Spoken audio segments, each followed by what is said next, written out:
Tôi ngọc nhé.ថ្ងៃនេះខ្ញុំនឹងចែករំលែកនៅ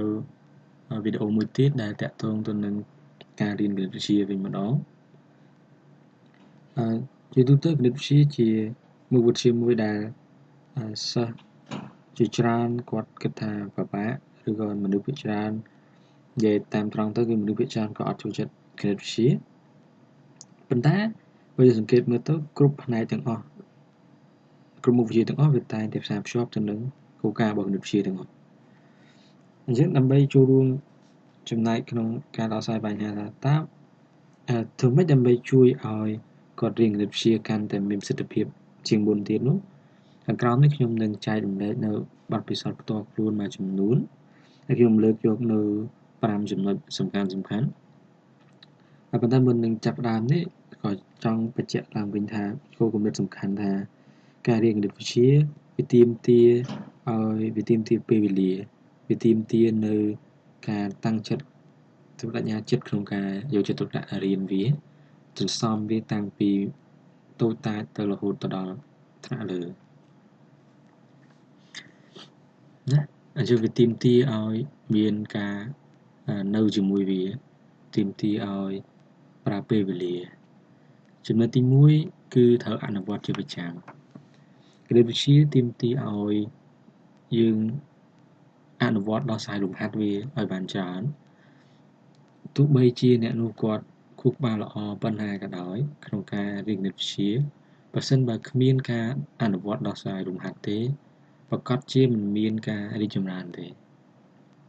ការដោះស្រាយលំហាត់កាន់តែច្រើននឹងធ្វើឲ្យគាត់បានកាន់តែស៊ីជម្រៅទៅលើចំណុចទាំងអស់នោះនៃផ្នែកទាំងអស់នោះរបស់គណិតវិទ្យា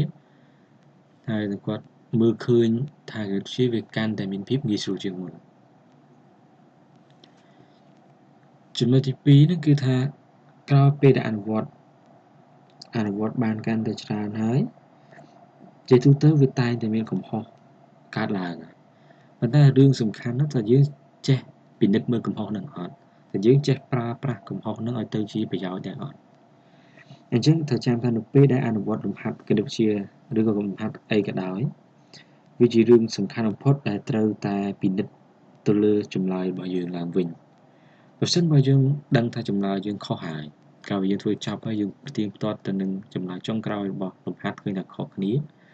វាជារឿងចាំបាច់ដែលត្រូវសង្កេតមើលគ្រប់ដំណាក់កាលនៃការដោះស្រាយឧទាហរណ៍ថាការដោះស្រាយចំណោទសមីការមួយត្រូវតែពិនិត្យតាំងពីការតាំងអញ្ញត្តិលក្ខខណ្ឌរបស់អញ្ញត្តិការសរសេរសមីការដំណោះស្រាយសមីការ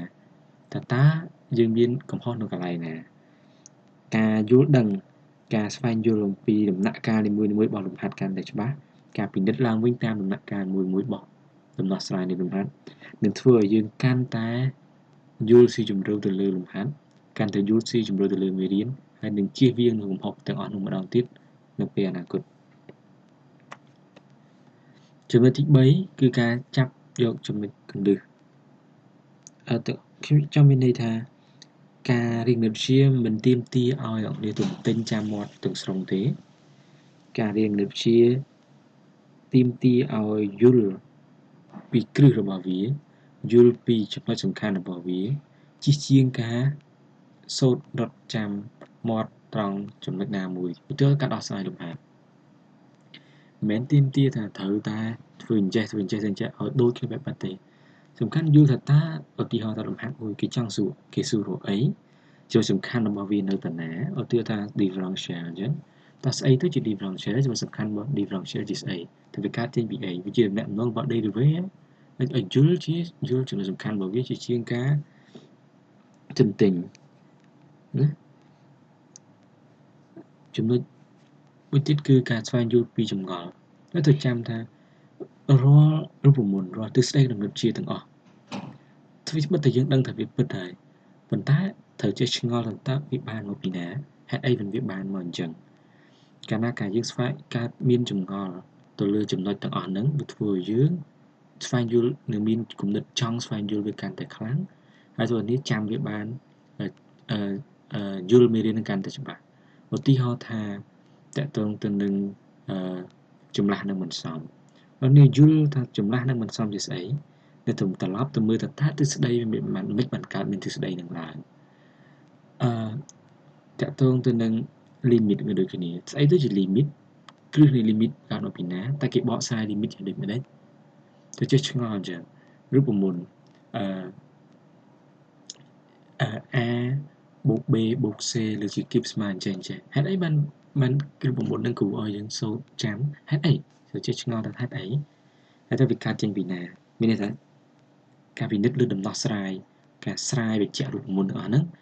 នឹងជួយរួមចំណែកក្នុងការរៀននៅវិទ្យាកាន់តែមានប្រសិទ្ធភាពជាងមុនចំណុចចុងក្រោយមួយទៀតហ្នឹងគឺការ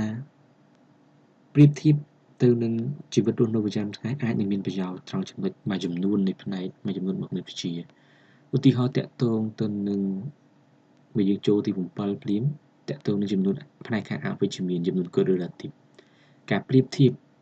ពីទ្រឹស្ដីគណិតវិទ្យាទៅនឹងទ្រឹស្ដីពិតជីវិតពិតអាចនឹងមានប្រយោជន៍ក្នុងការដោះស្រាយលំហាត់តាក់ទងចំណត់បរិមាក្តីតាក់ទងទៅនឹង differential ក្តីវាសុទ្ធតែបើសិនបើយើងអាចធៀបទៅនឹងជីវិតពិតបានបើយើងយល់មេរៀននឹងកាន់តែច្បាស់ហើយយើងអាចបកស្រាយវាបានកាន់តែស៊ីជម្រៅមុននឹងបញ្ចប់ខ្ញុំគ្រាន់តែបញ្ជាក់ឡើងវិញថាគណិតវិទ្យាវាទាមទារពេលវេលាទាមទារការអត់ធ្មត់ក្នុងការឆ្ពោះទៅដល់ចំណុចកំពូលរបស់វាគ្មាននរណាម្នាក់អាចធ្វើជាអធិរាជធ្វើជាស្ដេចនៃពពួកគណិតវិទ្យានេះបានទេប៉ុន្តែយើងអាចធ្វើខ្លួនឲ្យកាន់តែថ្នឹកជាមួយនឹងគណិតវិទ្យាបានដោយសារការប្រើប្រាស់ពេលវេលាការអត់ធ្មត់ការព្យាយាមអនុវត្តក្នុងការគណិតវិទ្យាម្ដងហើយម្ដងទៀតហើយជាចុងក្រោយដែរអរគុណសម្រាប់ការតាមដានទស្សនាវីដេអូនេះហើយជូនពរអ្នកដែលចូលរួមឡំអត់ពេលខាងមុខក៏ទទួលបានជោគជ័យទាំងអស់គ្នាហើយចាំថារាល់អីដែលខ្ញុំបានលើកឡើងខាងលើគ្រាន់តែជាបទពិសោធន៍និងជាគំនិតដែលខ្ញុំធ្លាប់បានអនុវត្តកាលពីមុនមកទេប្រសិនបើយល់ថាល្អក៏ទទួលយកទៅហើយផ្នែកណាដែលគិតថាមិនមានប្រយោជន៍ក៏ទុកចោលម្ដុំទៅអរគុណសម្រាប់ការតាមដានស្ដាប់